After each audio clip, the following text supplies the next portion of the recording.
السلام علیکم ورحمۃ اللہ وبرکاتہ۔ مدعا نمبر 9، آپ وسلم انکاریوں پر سردار ہے، نہ نگراں اور نہ وکیل یا داروغہ اور نہ ہی نگہبان۔ یہاں پر ہم کو نگراں اور نگہبان اس کے فرق کو سمجھنا ہوگا۔ نگراں اور نگہبان میں واضح فرق ہے۔ آپ صلی اللہ علیہ وسلم یا کوئی ایمان والا خلیفہ ہو، وقت کا خلیفہ، تو انکاریوں کا کی نگرانی کی ذمہ داری اس پر نہیں ہے، نہ وہ داروغہ ہے ان پر۔ ہاں، جو ایمان والے ہیں ان پر نگہبان ہے۔ نگہبان کے معنی ہوتی ہے حفاظت کرنے والا، نگراں یعنی ان پر نگرانی رکھنے والا۔ نگرانی تو اللہ ہی رکھے گا۔ سرداری داروغہ وہ بھی اللہ رہے گا۔ کارساز وکیل، کارساز بھی اللہ ہی رہے گا۔ ہاں، اگر وقت کا خلیفہ رہا یا آپ صلی اللہ علیہ وسلم خود اس وقت میں یا اسلامی حکومت کا خلیفہ، تو وہ کسی کی اپنی رعایا کی نگرانی نہیں کرے گا، نہ سرداری کرے گا داروغہ بن کے۔ لیکن اگر کسی پر ظلم ہوتا ہے اور مظلوم آتا ہے تو پھر اس کو تو سزا ضرور دے گا، منصف تو ضرور ہے، وہ انصاف کرنے والا۔ اسی لیے وقت کے خلیفہ جب گشت کرتے تھے تو لوگوں کی نگرانی کرنے کے لیے گشت نہیں کرتے تھے، رعایا کی نگرانی کرنے کے لیے، بلکہ گشت اس لیے ہوتا تھا کہ رعایا کی نگہبانی ہو۔ نگہبانی یعنی حفاظت، ان کی کیا ضرورتیں ہیں وہ معلوم ہو، ان کی کیا ریکوائرمنٹ ہے وہ معلوم ہو خلیفوں کو، تاکہ وہ ان کی ضرورتیں پوری کریں۔ کیا ان میں کوئی چیز ریکوائرمنٹ، کوئی ضرورت باقی رہ جا رہی ہے، اس کے لیے گشت ہوتا تھا، نہ کہ مقصد ان کی نگرانی کرنے کا تھا کہ کون کیا کر رہا ہے۔ جس پر ظلم ہوگا، مظلوم آئے گا، خلیفہ سزا دے گا۔ سورہ انعام آیت نمبر 107۔ شروع اللہ کے نام سے جو بڑا مہربان نہایت رحم کرنے والا ہے۔ اگر اللہ چاہتا تو وہ شرک نہ کرتے، اور ہم نے تمہیں ان پر نگہبان نہیں بنایا۔ کیا فرماتا ہے رب العزت اس آیت میں؟ اگر اللہ چاہتا تو وہ شرک نہ کرتے۔ مشرکوں کے لیے اللہ بتلا رہا ہے، جو کافر، کسی بھی طرح کا کافر شرک میں ملوث ہو، یا شرک نہ کرے، اللہ کی بات سے انکار کرے، یا پھر اللہ کی بات کو مانے، عمل سے انکار کرے، اس طرح کا کافر۔ یہاں پر شرک کرنے والے کا تذکرہ اللہ بیان کر رہا ہے۔ اگر اللہ چاہتا تو وہ شرک نہ کرتے، وہ شرک نہ کرتے۔ کیسا؟ اللہ کی ذات میں، صفات میں، یا اللہ کی بات میں کسی بھی طرح کا شرک گویا کہ وہ شرک ہوگا۔ قرآن کی آیت کے مقابلے میں اگر ہم کوئی دوسری بات لاتے ہیں تو وہ کیا ہے؟ اللہ کی بات میں شریک کرنا ہوگا۔ اگر اللہ چاہتا تو وہ شرک نہ کرتے۔ ہم نے تمہیں ان پر نگہبان نہیں بنایا۔ آپ صلی اللہ علیہ وسلم کو اللہ تعالیٰ کہہ رہا ہے کہ ہم نے آپ کو نگہبان نہیں بنایا۔ نگہبان مطلب عربی متن میں حفیظاً، حفیظ کر کے آتا ہے، یعنی ان کی حفاظت کرنے والے، کہ وہ شرک کریں گے اور تم ان کی حفاظت کر لو گے، تو ان کی حفاظت کی ذمہ داری تم پر نہیں ہے کہ تم ان کی حفاظت کرو گے، تم ان کو سیکورٹی دے دو گے، تم ان کی طرفداری کر لو گے۔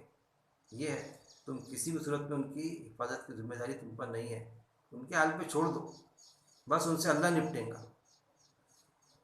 یہ چیز کسی پر ظلم ہوگا، وقت کا خلیفہ ہے یا آپ سے جب پریزنٹ تھے اس وقت میں، تو مظلوم آئیں گا تو اس کو سزا دی جائیں گی، سزا دیں گا خلیفہ، لیکن قاعدہ کس کا فالو ہو رہا ہے؟ اللہ کا۔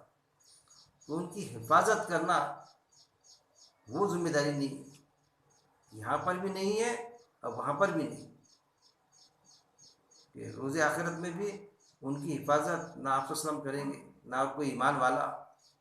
کہ کوئی کفر کرے اور اس کی حفاظت کی ذمہ داری یہاں پر لے یا وہاں پر لے.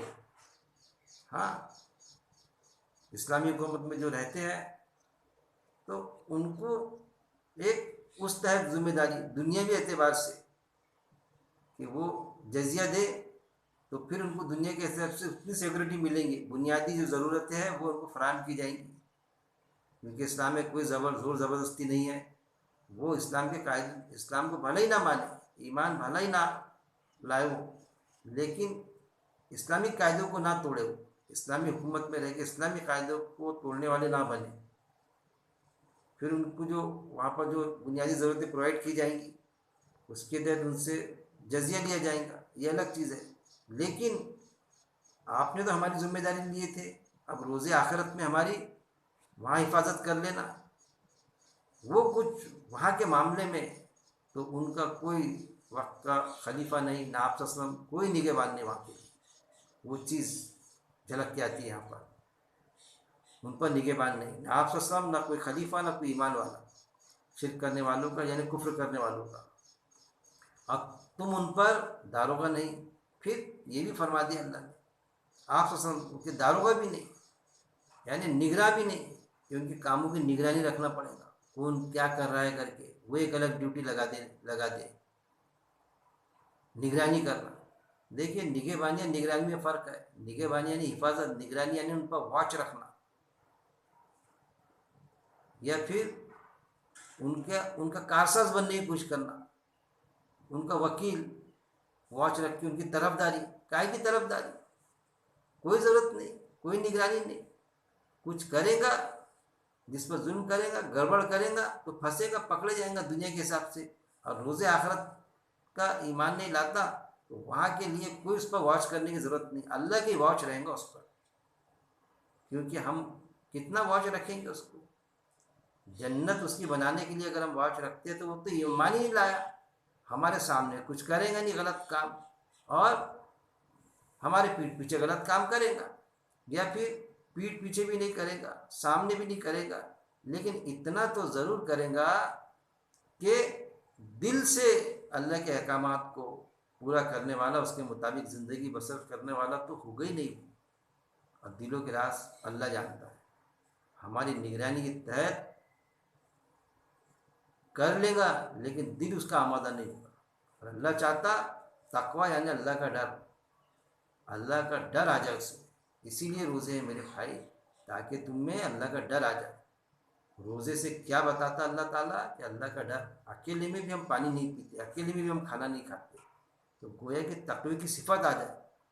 لیکن اب بتایا جاتا ہے بھوک کا احساس ہو جائے، کھانے کا احساس ہو جائے، جبکہ قرآن میں اللہ تعالیٰ نے فرما دیا کہ روزے سے اللہ کا ڈر آ جائے. وہ چیز نہ کہ بھوک کا احساس، اس کا احساس، ارے وہ تو ویسا بھی ہو رہا ہے، لیکن ہر معاملے میں اللہ سے ڈرنے والے ہم بن جائیں. وہ چیز تقوی کے معنی ہوتے، ڈرنا، خوف کھانا اللہ سے. پھر سورہ مزمل آیت نمبر 9، اس کے سوا کوئی معبود نہیں، بس اسی کو کارساز بنا لو. اب یہاں پر کیا ہے؟ وکیل. اس کے سوا یعنی اللہ کے سوا نہ کوئی نبی، نہ کوئی رسول، نہ کوئی نیک بندہ، نہ کوئی خلیفہ. اگر اسلامی حکومت ہے بھی کہیں پر تو اس کے سوا کوئی معبود نہیں. کس کے سوا؟ اللہ کے سوا. اللہ کے سوا کوئی معبود نہیں. معبود یعنی جس کی عبادت کی جائے، جس کی فرما برداری کی جائے، جس کی اطاعت کی جائے. کس کی اطاعت ہونا چاہیے؟ اللہ کی اطاعت ہونا چاہیے. اس کے سوا کوئی اطاعت کے لائق نہیں. اسی کو کارساز بنا لو. کس کو کارساز بنا لو؟ کس کو وکیل بنا لو؟ کون کارساز؟ یعنی نگراں، کارساز، کام جمانے والا، طرفداری کرنے والا. کون؟ اللہ. اللہ کو کارساز بناؤ. کوئی کسی کے کام نہیں آئے گا وہاں پر، نہ کوئی نبی آئے، نہ کوئی رسول آئے، نہ کوئی نیک بندہ. بس اللہ ہی کام میں آئے گا، اللہ ہی پاک کرے گا. گویا کہ ہر انسان اللہ سے ڈرنے والا بن جائے. جب وہ اللہ سے ڈرے گا تو پھر ساری چیزیں معلوم ہو جائیں گی اس کو. اللہ سے ڈرنے کے بعد میں ماں باپ کی کیسی خدمت کرنا وہ بھی سمجھ میں آ جائے گا اس کو، کہ کافر بھی ہے تو بھی ان کو اف تک کے مت کہو. پھر حاکم ہے اس کی اطاعت کرو. یہ ساری چیزیں اللہ سے ڈرنے کے بعد میں ساری چیزیں زندگی کے معاملات اس کے سمجھنا شروع ہو جائیں گے. تو گویا کہ ڈرنے کا حق اللہ سے ہے صرف. پھر سورہ نساء آیت نمبر 79 اور 80، اور ہم نے تمہیں لوگوں کے لیے رسول بنا کر بھیجا ہے اور اللہ کافی ہے گواہ،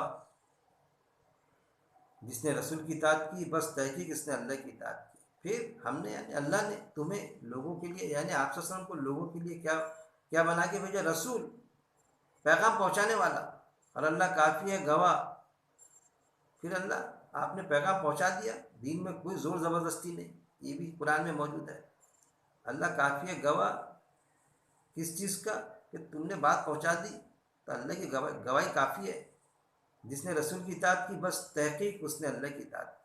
اصل میں جس نے رسول کی اطاعت کی، رسول جو ہے اللہ کے احکامات کے علاوہ نہیں کہتے، جس نے اللہ کی اطاعت کی، اور جس نے روح گردانی کی تو ہم نے آپ کو ان پر نگہبان بنا کر نہیں بھیجا۔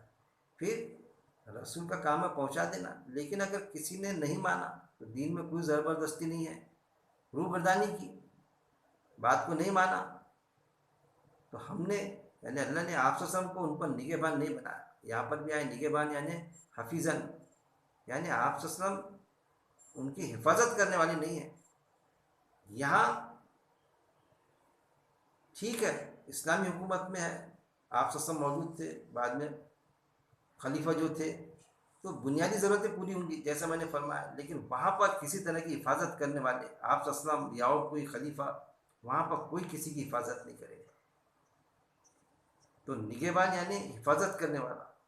تو کافروں کی کل ملا کے بات یہ سامنے آئی کہ جو کفر کرنے والے کسی بھی طرح کی، ان کی حفاظت کی ذمہ داری نہ آپ صلی اللہ علیہ وسلم پر ہے، نہ کسی خلیفہ پر، نہ کسی نیک انسان پر۔ وہ ان کی حفاظت کی ذمہ داری نہیں ہے۔ کیوں کہ اللہ کے چنگل میں جب پھنسیں گے وہ، تو کوئی ان کو چاہے یا ان پر عذاب آئے یا وہاں پر روز آخرت میں، تو کوئی ان کو بچانے والا نہیں۔